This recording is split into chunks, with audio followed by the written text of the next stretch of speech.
Bhojpur police ने पिछले दिनों हुए 8 साल की मासूम बच्ची की गोली मारकर हत्या कर देने की दर्दनाक घटना का खुलासा कर दिया है।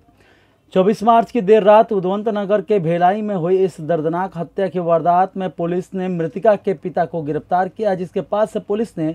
घटना में प्रयुक्त एक पिस्टल और 2 गोलियां भी बरामद की है।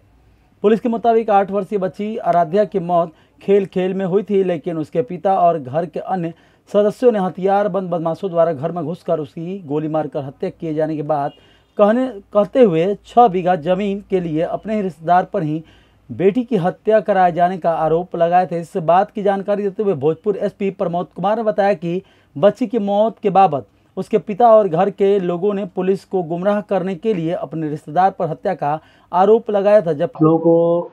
अवगत होंगे आप लोग की 25 मार्च की एक घटना हुई थी। सुबह हम लोग को सूचना मिली थी, जिसमें ये मामला आया था कि 8 साल की बच्ची को जो है उदवंत नगर थाना क्षेत्र में भिलाई एक क्षेत्र है, वहाँ पर पता चला था कि 8 साल की बच्ची को 4 लोग आके जो है गोली मार के चले गए हैं। तो तुरंत हम लोग को जैसे अर्ली मॉर्निंग 4:30 बजे के आसपास सूचना मिलती है, तो थानाध्यक्ष के रूप में जो हमारी प्रशिक्षु पुलिस उपाधीक्षक काजल जायसवाल हैं, इनको सूचना मिली और ये तुरंत 5 मिनट के अंदर उनके घर पर वहाँ पर पहुँच जाते हैं घटनास्थल पर।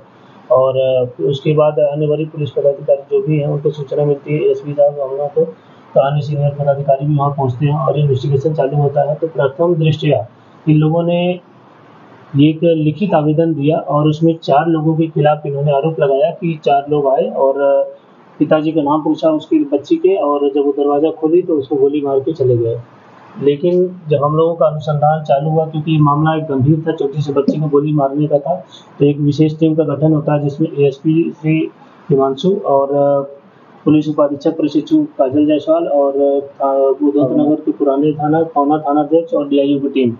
ये लोगों मिल के वहाँ पर अपना एक अनुसंधान हम लोग तकनीकी दृष्टिकोण से भी स्टार्ट करते हैं, क्योंकि एक पेचीदा मामला था। इसमें एफएसएल की टीम भी सुबह बुला ली जाती है, एफएसएल की टीम भी आती है और सीडीआर हम लोग निकालते हैं और सीसीटीवी खुद इनके घर पे था।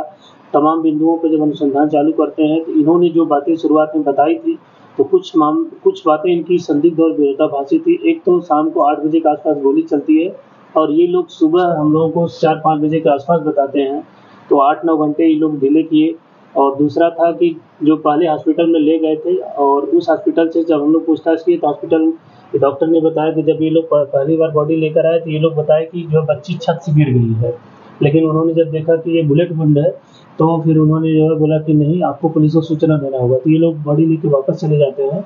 और उसके बाद देर संध्या फिर सदर हॉस्पिटल में जो है रात्रि में जो है जब बच्ची की डेथ हो जाती है, तब ये लोग अपना प्लान करके जो है पुरानी अदावत एक थी इनके घर में एक हत्या हुई थी, तो उसके जो अभियुक्त थे उनका नाम इन्होंने चारों अभियुक्त का डालते हैं।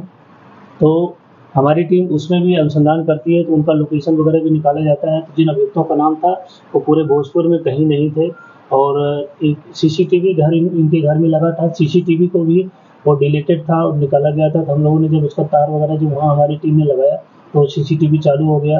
तो इसके साथ साथ तो जो आसपास के लोग थे उनसे भी पूछताछ की गई, तो उन्होंने बताया कि ऐसा कोई आवाज़ हम लोगों ने नहीं सुना था और देर रात्रि में जब रोने धोने की आवाज़ सुनाई देती है तब हम लोगों को घटना का पता चलता है कि उनके घर में बच्ची की डेथ हो गई है। तो इस तरीके से ये तमाम बिंदु थे। इसमें स्पेशली हमारे सहायक पुलिस अधीक्षक ने तो काम किया, लेकिन विशेष तौर पर धन्यवाद के पात्र हैं पुलिस उपाधीक्षक प्रशिक्षु काजल जायसवाल। इन्होंने बहुत मेहनत से इसमें सारी बिंदुओं की जो है पड़ताल की, सीडीआर हो, फोरेंसिक हो, चाहे अन्य तकनीकी बिंदु हो या लोगों से पूछताछ हो, और उनके पिता की जो लोकेशन है उन लोगों की जो बातें थी, स्टेटमेंट दिए गए विरोधाभासी थे। तमाम बिंदुओं पर अनुसंधान के बाद और जो हम लोगों के पास साक्ष्य भी आ गए जो इनकी बातों के विपरीत थे, तब इन लोगों ने स्वयं जो है स्वीकार कर लिया और इनके घर से फिर हम लोगों ने तलाशी करके जो है एक अवैध हथियार जो आप लोगों के समक्ष रखा हुआ है पिस्टल, ये बरामद करते हैं। 2 जिंदा कारतूस भी बरामद होते हैं। फिर इन्होंने ये स्वीकार किया कि एक्चुअली पहले इनके घर में एक हत्या हुई थी, तो उसके बाद ये लोग अवैध हथियार अपने घर में रखते थे। तो और उसी हथियार का जो है वो लोग घर में रखे हुए थे तकिए के नीचे, और बच्ची घर में अपना पढ़ रही थी। उसी समय ये लोग ध्यान नहीं दिए और स्वयं वो पिस्टल लेती है और ऐसे घुमा के खेलने का प्रयास करती है। उसी में जो है वो ट्रिगर दबा देती है, जिससे गोली पहले ऊपर छत के पास जाके सीलिंग फैन में लगती है और वहाँ से रिकोचित होकर फिर बच्चे के शरीर में ऊपर से, क्योंकि हम लोगों को पहले ही लगा था कि ऊपर से गोली लगी हुई थी कंधे से और नीचे पेट के बगल से निकल गई थी, तो गोली ऊपर से। और ये हम लोगों का ये पुख्ता इससे भी हुआ जब हमारी एफएसएल की टीम आई थी, तो एफएसएल की टीम ने भी बताया कि बेड के पास से ऐसा कोई भी गोली नहीं चली हुई है और इनके बिस्तर के पास गोली चली हुई है और ये गोली ऊपर से आई हुई है। तो इन सब बिंदुओं पे जब हमारे पास सबूत इतने ज़्यादा हो गए, तो इन्होंने, उनके पिताजी कृष्णा कुमार थे लड़की के, आराध्या सिंह के,